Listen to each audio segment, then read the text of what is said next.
তো আসসালামু আলাইকুম বন্ধুরা। তো আমরা ওই যে গাছ থেকে বড়ই পেলাম, ওগুলো আর কি মাখা করব। তার জন্য এখানে শিল নোড়ায় বেটে নিলাম হালকা করে। তো বাটা হয়ে গেছে। এখন দিয়ে দিলাম চিনি পরিমাণ মতো। তো আমরা এখানে টক ঝাল মিষ্টি আর কি বানাবো। এখানে দিয়ে দিলাম পাঁচফোড়ন ভেজে আর কি গুঁড়া করেছি ওগুলা। তো এই বড় মাখা এবছরে কে কে খেয়েছেন সবাই অবশ্যই কমেন্টসে জানাবেন। তো এই বড় মাখা কিন্তু খেতে অনেক মজা।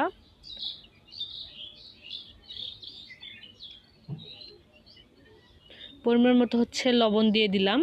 তো সব কিছু আমি আর কি দিয়ে দিলাম শুকনো মরিচ ভেজে আর কি বেটেছি, বাটা দিয়ে দিলাম শুকনো মরিচ বাটা।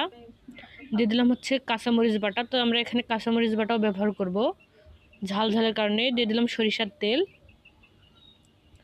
তো আমার কথা বলতেই আর কি জিভে পানি চলে আসছে।